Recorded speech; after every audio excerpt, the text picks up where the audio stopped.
You made it, we're at the Oscars. Celebs certainly look glamorous strolling the red carpet at the Academy Awards, but behind the scenes, things are a lot more complicated. I guess you could say it's chaos.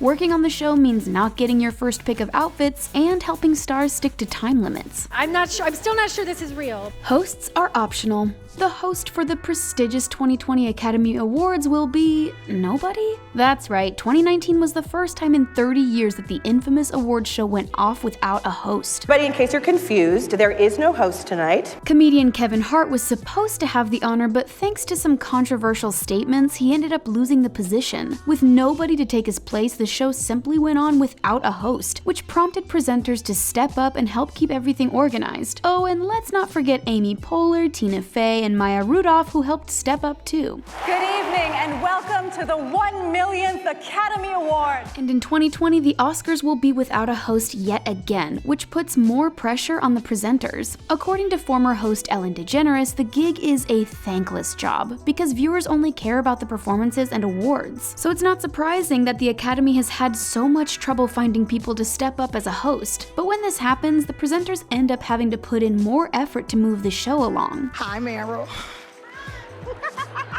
I want you to be my mama one day. Instead of just handing out awards, presenters like Zazie Beetz, Gal Gadot, and Salma Hayek are going to have to help entertain the crowd and make sure everything runs smoothly. Second choice. Sure, the Oscars are about honoring achievements, but let's not pretend that the red carpet fashion isn't something to celebrate. Stars show off stunning gowns, incredible accessories, and perfectly styled hair and makeup. Having the opportunity to rock your favorite designer duds might seem like a huge perk, but presenters are actually at a disadvantage here. Top fashion houses can usually have their pick of celebrities to show off their clothes, but there's definitely a hierarchy when it comes to the Academy Awards. Designers are interested in getting the nominees to wear their work on the red carpet so they get first pick of their clothing. It's only after all of the nominees have chosen their clothes that presenters have the opportunity to pick something out for themselves. But there is one way to get around this rule and ensure that even presenters get their top choice of clothing. It's possible for presenters to get a custom one-of-a-kind piece that's designed just for them. That's what Crazy Rich Asians star Constance Wu did at the 2019 Oscars when she showed up in a stunning yellow gown by Atelier Versace. Sometimes this can mean going out of pocket instead of scoring free designer duds, but can you really put a price on looking this good? Choosing presenters. Have you ever wondered why certain celebs are chosen as presenters at the Academy Awards? I'm having a panic attack. Surprisingly, there's no actual rule regarding this, but there is a time-honored tradition that might as well be official at this point. Usually, winners from the previous year are invited to present the award the following year. Unlike the hosting gig, which the Academy Award can't give away, being a presenter is considered an honor, and it's way easier than having to host the whole show. Good call, good call. For example, Olivia Colman won Best Actress in 2019 for her role in The Favorite and was asked to be a presenter for the 2020 awards. So it's understandable that Allison Janney and Sam Rockwell were devastated when they weren't invited to present at the 2019 Oscars. The Hollywood Reporter claimed that reps from Allison and Sam had contacted the Academy and were told that their clients wouldn't be presenting. Before deleting the post, Allison wrote on Instagram that her heart was broken by the Academy not following its own tradition. There was a backlash from fans too, and before long the Academy backpedaled and invited Allison and Sam to come on as presenters. Pay taxes. If you're not a celebrity, it's incredibly difficult to score a ticket to the Academy Awards, not to mention costly. But although stars aren't officially paid to attend, they can receive swag bags stuffed with 6 figures worth of gifts. Even if nominees don't bring home an Oscar, they do get to claim one of these over-the-top gift bags. This means that most of the presenters you see received one the previous year if they were nominated. According to Forbes, the 2020 Oscar swag bags are worth $215,000 each. Since all 24 acting and directing nominees get one, that means they're worth about $5.2 million in total. The hot ticket item is a 12-day cruise valued at $78,000. But there's one downside to getting one of these luxurious gifts. Taxes. That's right, even celebrities have to pay taxes, and taking home one of these bags means paying income tax on the value of the gifts. Nope, thank you very much. Envelope gate. Taking part in the Academy Awards is supposed to be an honor, unless you manage to mess it up. Who could forget when presenter Faye Dunaway called out the wrong winner for Best Picture? La La Land.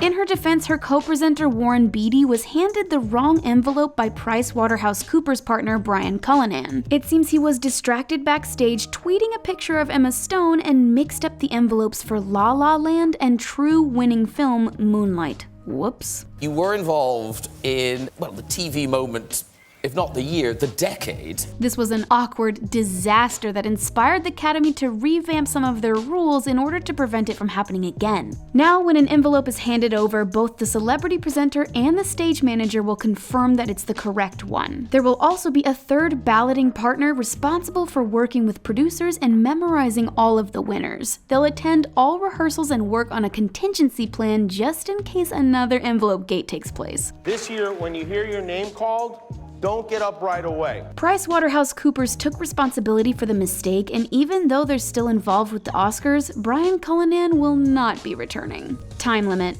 The Academy has been doing its best to shorten the Oscars, but not without the audience fighting with them at every turn. The Academy ended up having to backpedal on this decision, but to save time elsewhere, they tried to cut down on musical performances until Lady Gaga stepped in. The initial plan for the 91st Oscars was to have Lady Gaga and Bradley Cooper perform their song Shallow, and Kendrick Lamar perform All the Stars. But what about the other songs that were nominated? One source told Deadline that Lady Gaga protested that it was unfair to the other artists who had their works nominated. Supposedly because of her insistence, all the songs were included, albeit in shorter versions. The lineup was expanded to add I'll Fight by Jennifer Hudson, When a Cowboy Trades His Spurs for Wings by Willie Watson and Tim Blake Nelson, and The Place Where Lost Things Go from the Mary Poppins soundtrack. Celebs have refused to follow this rule for now, but it may change at some point in the future. Since Billie Eilish was invited to give a special performance during the 2020 Oscars, it's possible that music will be a bigger priority moving forward. Fans have speculated about whether she would be taking part in a tribute or performing the new James Bond theme.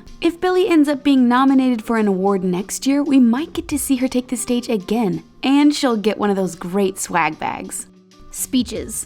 One area where the Academy can cut down on runtime is on the winners' speeches, and the presenters are encouraged to help them keep things brief. There used to be no time limit until actress Greer Garson gave an almost 6-minute long speech at the 15th Academy Awards. After that, the allotted time was shortened, giving celebs a mere 45 seconds to speak after receiving their award. While the presenters are supposed to keep things moving along, there's only so much they can do when a celeb insists on breaking this rule. Adrian Brody was relentless when he accepted an award for The Pianist. He even acknowledged that the teleprompter was telling him to stop and asked the producers to turn off the exit music they'd started playing. 1 second, cut it out.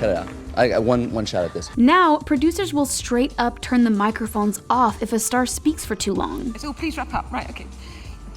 Payday.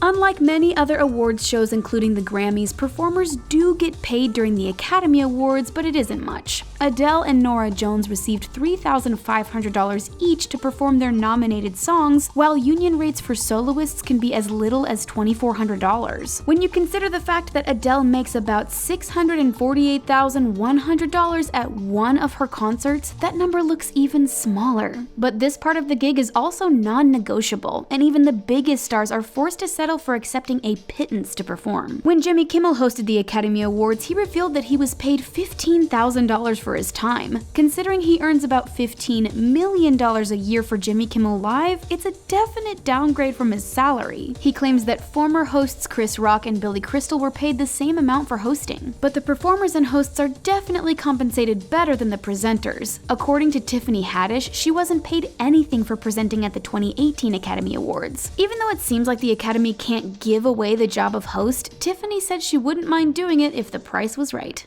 Oscar statue. Presenters have the honor of handing over those infamous Oscar statuettes, but it turns out they're not really giving them away. It's more like they're lending them out. Once a star wins an Oscar, you might think they can do whatever they like with it, but there are certain rules which dictate what they can be used for. Basically, stars aren't allowed to give them away or sell them for a profit without first offering the Academy a chance to purchase them. The Academy has the right to purchase them for $1 if they want to, and only if they refuse can the star turn around around and sell it to someone else. The amount used to be $10, but apparently that was just too pricey and it was lowered to $1. But that doesn't mean this rule isn't broken from time to time. Michael Jackson paid $1.54 million for the Oscar awarded to producer David O. Selznick for Gone with the Wind. Although Michael later passed away, the award has supposedly gone missing and his family is curious about where it might have ended up. Proper language. Even before Kevin Hart got his hosting gig revoked, he was already in trouble with the Academy back when he was a presenter. This rule might be most obvious, but just in case it needs to be stated, you're not allowed to swear or use foul language at the Oscars. But of course, some stars just can't resist letting one slip, like when Patricia Arquette accepted the Best Supporting Actress Oscar for Boyhood. The producers always have their finger on the beep button just in case they need to censor someone's comment, but this doesn't happen that often since celebs all know the rules. Kevin Hart's censorship, however, raised a lot of questions. Mostly, what did he say? It's usually easy to tell when someone slips in a simple curse, but his final statement and the audience's applause was covered up with a beep. He spoke on the #OscarsSoWhite controversy before producers cut him off. It's possible that he uttered an obscenity, but to many viewers, it looked like he was just congratulating his fellow actors of color. As more stars get political on stage, it's possible this rule will get stricter as time goes on. What do you think about these behind-the-scenes rules at the Oscars? Are you hoping for a host next year? Let us know what you think in the comments section and then click subscribe for more videos from us here at The Taco. Bye for now.